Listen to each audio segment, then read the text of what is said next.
लिमिटेडचे आस्थापन जे बेकायदेशीररित्या बंद केलेले आसा, जेन्ना then this is a case of a illegal closure of a this industry or establishment that is bad in the law.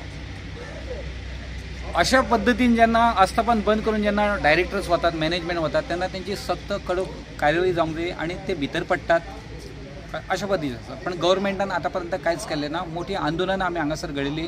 लास्टाक गव्हर्मेंटान हांगासर लिक्विडेटर अपॉइंट केल्लो आसा and it is the duty of the liquidator to work most free, fearlessly, independently. He has to prove the neutrality so far settling of the different claims and generating of the proceeds by way of a sale of whatever this movable or immovable assets is concerned. That procedure is going on. आता मध्यंतरी कितें जालें, हांगासर आमच्या कामगारांक सांगलें गेलें की तेंची जी लिमिटेड क्लेम जी आसा to the extent of a PF आणि जे ग्रॅच्युटी आसा ती एक प्रत्येक कामगाराची जवळ एक 5 कोणाचे 5.5 लाख बी अशा पद्धतीची क्लेम जी आसा न्ही ती सेटल जाला असो मेसेज पावलो आणि हो मेसेज सगळ्या वर्करांकडे जनरल बॉडी मिटींग घेवन बी पावल्लो आसा. आता त्याच्या फुडें regarding other major part of the आमची क्लेम जी आसा न्ही ती जाणून घेवच्यासाठी आज आमी कनंगो जो आसा तो प्रोमोटर जो आसा म्हणजे हांगासर लिक्विडेटर आसा त्या लिक्विडेटर कडेन आमी मिटींग जेन्ना घेतली तेन्ना तेणी सांगलें it is not a claim which is settle, it is a claim which has been admitted and the remaining proceedings are to be held and it is depend upon the future and the decision of the claim which has been admitted. ताका लागून हांगासर कसं कामगारांमध्ये परत जे आसा पळय ती अनरेस्ट, अनास्था जी आसा पळय निर्माण जाल्ली आसा आणि आता कामगार अशा पद्धतीने निष्कर्षापर्यंत येयल्ले आसा की जी आमची स्थावर आणि जंगम मालमत्ता आसा, मुवेबल अँड इमुवेबल जे असेट जे आसा पळय ते ज्या रेटीक वचपाक जाय, ज्या पद्धतीन वचपाक जाय आसलें, ज्या म्हणजे पारदर्शकते प्रमाणे वचपाक जाय आसलें, ट्रान्सपरन्सींतल्यान जे वचपाक जाय आसलें ती ट्रान्सपरन्सी तांकां दिसना.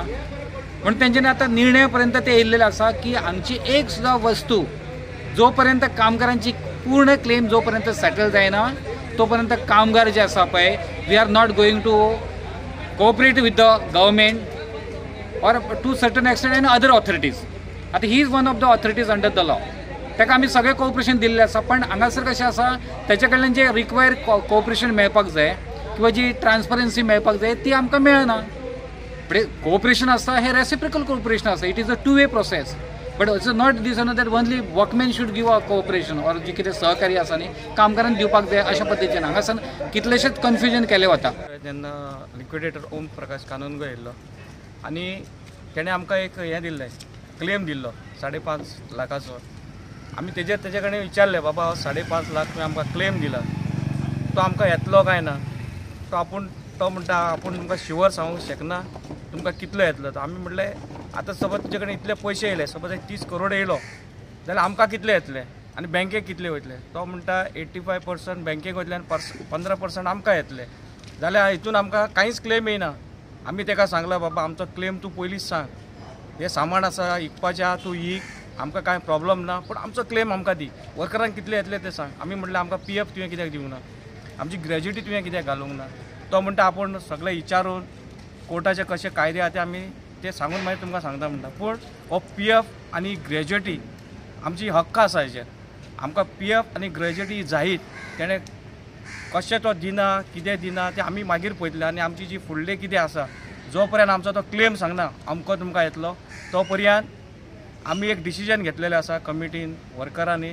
तो पर्यंत जो पर्यंत सांगना आमी मातशें हिंगा यार्डान सगळे वर्कर येवपाचे, एक्टीव जावपाचे. आनी जर आमकां एक 8 दिसां भितर जर सांगना जाल्यार परतून ज्या पर्यंत आमी रस्त्यार देंवले त्या पर्यंत आमी रस्त्यार देंवतले. कितें जाता तें जावन आमी अनपड, आमकां जे कितें कायदे आसा ते खबर ना. आमकां इतलेंच खबर आसा आमचें पोट, आमची फॅमिली, आमचें काम. में सब लिखा हुआ है कि कैसे अमाउंट जैसे आता है वैसे कैसे डिस्ट्रीब्यूट किया जाना चाहिए. तो पहले अधिकार है, पहले तो हमारा इंश्योरेंसी का जो खर्चा होता है वो निकालने का होता है. फिर उसके बाद में आते हैं वर्कर्स और बैंक, ये दोनों आते हैं. और उसके बाद में एम्प्लॉयज आते हैं और क्रेडिटर्स आते हैं. बाकी का जो माल जिसने सप्लाई किया वो, जिसने सेवाएं दी है वो सब लोग आते हैं. अभी करोड़ों रुपए का माल दिया किसी ने और अभी तक उसको 1 रुपया नहीं मिला. क्लेम भेजा है, क्लेम का एग्जामिनेशन हुआ है, फिर उसके हिसाब से जो अमाउंट देना होता है वो अमाउंट का हमने एडमिट किया है, इसका क्लेम एडमिट किया है. जो आपने अभी अमाउंट दिया वर्कर को तो वो अमाउंट नहीं है, वो एडमिटेड है, वो क्लेम एडमिट है कि हाँ भाई इनका अधिकार है इतना लेने का. लेकिन वो मिलना चाहिए ना.